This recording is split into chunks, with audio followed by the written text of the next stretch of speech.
ሰላም ሰላም፣ ውድና የተከበራችሁ አድማጭ ተመልካቾቼ፣ ቤተሰቦቼ፣ ጓደኞቼ፣ በአጠቃላይ የሰው ዘር በሙሉ ሰላማችሁ እንደ ምድር አሸዋ እንደ ሰማይ ኮከብ እዚህ ትርፍ ይበልልኝ። ሁሉ ሰላም ነው፣ ሁሉ መልካም ነው። እግዚአብሔር ይመስገን በጣም ሰላም ነኝ።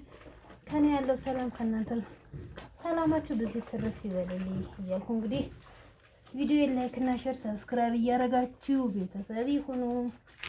ለምታበረታቱ እንዲሁም ከቤት እየመጣችሁ ኮመንት አስተያየት ለምጽፉልኝ ከልብ አመሰግናለሁ። ያው እየጠፋው ነው ያለ እየመጣሁ አይደለም አልተመቻቸልኝና ያው የልጅነት ስትሆኑ እንግዲህ ታውቁታላችሁ እና ለዛ ነው መጣፋው ማለት ነው። በተረፈ ሰላም ለሀገራችን፣ ፍቅር ለወገናችን እግዚአብሔር አምላክ ይላክልኝ ይላክላችሁ እያልኩ ወደ ቪዲዮ ስመጣ እንግዲህ አብርሽና ሩታ እንዲሁም አብርሽና ሄርሜላ እንግዲህ ያሉበት ሁኔታ ታውቃላችሁ።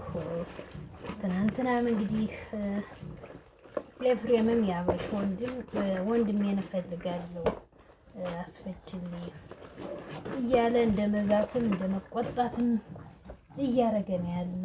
ሩታ ደግሞ እንግዲህ ያው እኔ በሷ ቦታ ብሆንም የማደርገው ነገር ነውና እውነት ለመናገር ልክ ናት እንዴ።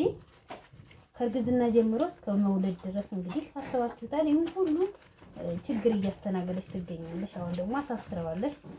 ፍታ አልፈታም፣ ፈርም አልፈርምም። በነገራችን ላይ ግን አንዳንዴ ፊርማው ላይ የሚለው ሙሉ ንብረት ዕቃ ነውና አብርሃም ራሱ የቆቃውን ሰው ነው ያልኩሽ ሁሉ እኔን ለንብረት እያላት ሩታ እንግዲህ ዕቃህን አልፈልግም እያለሽ እንግዲህ ሄዳ ደግሞ ፖሊስ ጣቢያ ያለ ዕቃ እንግዲህ እንደምትወስድና አስፈረማ ይዛ እንደምትሄድ ነው እየተደረገ ያለው ነገር ማለት ነው።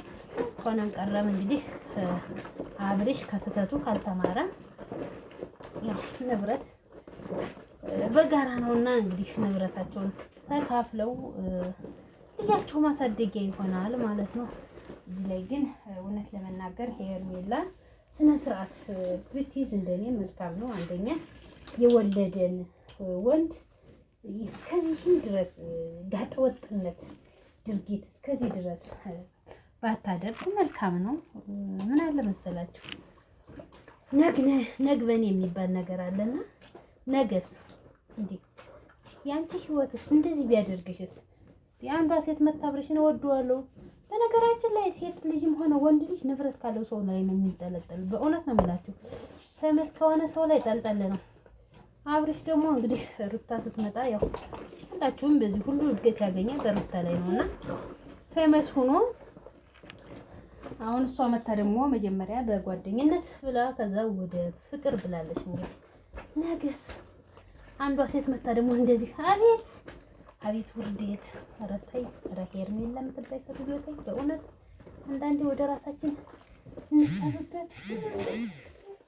በሁሉ እኮ በቃ የዘንድሮ ሴቶች እየተባለ ነው ያለና እንደዚህ ያለ ድርጊት ባታደርጊ መልካም ነው እህቴ። ስለዚህ አብርሽ ደግሞ እስር ቤት ገብቷል። እነጋሽዬም እንግዲህ ያው ወንድሜን እፈልጋለሁ እንድታስፈችው እፈልጋለሁ ይላታል ኤፍሬም ማለት ነው። ሩታ ደግሞ የኔ ልብ ቁስለት ሲፈርምልኝ ነው የምትል ያለ ባይፈርም ወንድሜ መውጣት አለበት። ወንድሜ በዚህ ልክ ማየት አልፈልግም እያለ ይገኛል ማለት ነው። ያው አንዳንዴ ምን አለ መሰላችሁ የእነሱ ጭቅጭቅና ነገር ከዚህ ሁሉ እውነት ለመናገር አንደኛ የአብርሽ የዋህነትና ሞኝነት ከዚህ ሁሉ ጣጣ፣ ሲቀጥል ደግሞ አቤል ተብዬው ነው።